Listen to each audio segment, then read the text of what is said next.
नमस्कार व्यूअर्स, मैं हूं अमीश देवगन और आप देख रहे हैं देश का नंबर 1 प्राइम टाइम कार्यक्रम आर पार।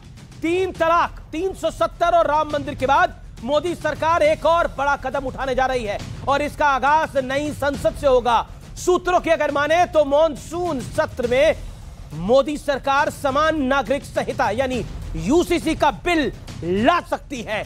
एक देश और एक कानून की दिशा में यह अब तक का सबसे बड़ा और क्रांतिकारी कदम साबित हो सकता है। प्रधानमंत्री मोदी पहले ही कह चुके हैं कि एक घर में 2 कानून अब नहीं चलेंगे। प्रधानमंत्री ने अपनी मंशा जाहिर की तो इस पर सियासी घमासान बच गया, भूचाल आ गया।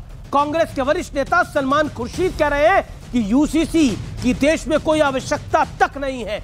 समाजवादी पार्टी के सांसद और बड़े नेता शफीकुर रहमान बर्क तो खुलेआम कह रहे हैं कि चाहे जो हो जाए, चाहे जो कर लो, हम तो सिर्फ मौलानाओं और मुफ्तियों की बात ही मानेंगे।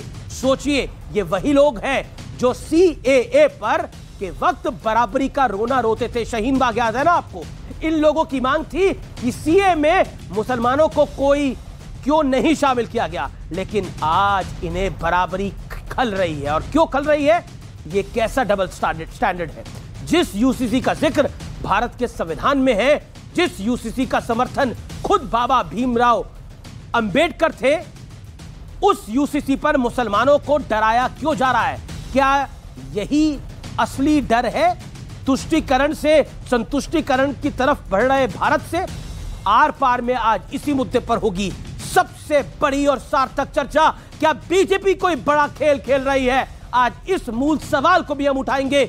यूसीसी पर धर्म संकट है या राजनीतिक संकट है? आज इसी पर होगी सबसे बड़ी पॉलिटिकल चर्चा। व्यूअर्स के साथ और नेतागणों के साथ आप देख रहे हैं देश का प्राइम टाइम का सबसे बड़ा कार्यक्रम आर पार। व्यूअर्स,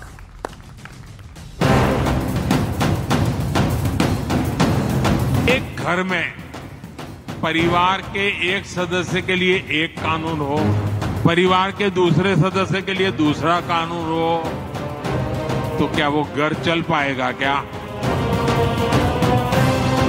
नई संसद का आने वाला मॉनसून सत्र ऐतिहासिक होने जा रहा है, क्योंकि सूत्रों के मुताबिक मोदी सरकार मॉनसून सत्र में यूनिफॉर्म सिविल कोड बिल पेश कर सकती है। सरकार इस मसले पर सभी स्टेक होल्डर से बातचीत के पक्ष में है। लॉ कमीशन ने भी लोगों से सुझाव मांगे हुए हैं। संसद की कानून मामलों की स्थायी समिति ने 3 जुलाई को बैठक बुलाई है। इस बैठक में सभी स्टेक होल्डर्स को बुलाया गया है, यानी मॉनसून सत्र में सियासी घमासान मचना तय है, लेकिन इससे पहले ही जमकर सियासत हो रही है। जो फैसला यहाँ के उलमा मुफ्तियान करेंगे उसको हम मानेंगे। हम गवर्नमेंट ने यहाँ पर जो तय कर रही है उसके खिलाफ है, यूनिफॉर्म कोड के खिलाफ है। कुरान का हुक्म है, अल्लाह का हुक्म है, उसमें जो अल्लाह का हुक्म है हम उसको मानेंगे। तो क्या यूनिफॉर्म सिविल कोड के नाम पे आप प्लुरलिज्म, डाइवर्सिटी को छीन लेंगे क्या आप? और प्रधानमंत्री यूनिफॉर्म सिविल कोड के नाम पर हिंदू सिविल कोड की बात करना चाह रहे हैं। मकसद क्या है कि टारगेट करो भारत के मुसलमानों को। यकीनन अभी इसकी आवश्यकता नहीं है। ये हमारी पार्टी ने मांग की है कि हमें बताइए कि इसकी क्या आवश्यकता पड़ी थी। Cooperate with the government to implement the constitution and ensure that there is equality for everyone. इसके बजाय कि इसको आगे चलाएं, इस पे बार बार सोचें कि कहीं कोई तूफान ना आए। हालांकि आम आदमी पार्टी और जेडीयू ने कुछ शर्तों के साथ यूसीसी के समर्थन का ऐलान किया है। यूसीसी का जो भी दस्तावेज होगा सामने आने दीजिए, सामने तो आने दीजिए। हम किस चीज पे हम समर्थन देना चाहते हैं यूसीसी को, किस पे समर्थन दे दें? मोदी जी से पूछ के। दूसरी ओर यूसीसी पर डर की दुकान खोलने वाले भी मुखर हो गए हैं। उन बातों को ध्यान में रखते हुए बनाया जाए कि जिससे मुसलमानों की, उनके दीन की को कोई तकलीफ ना हो और उनके जज्बातों को कोई तकलीफ ना हो। कि सरकार का कर्तव्य है कि वो दुनिया में कोई भी कानून एक तरफा ना लाए। सवाल ये है कि यूसीसी का विरोध क्यों हो रहा है? क्या भारत का हर नागरिक समान हो, सबके लिए एक कानून हो?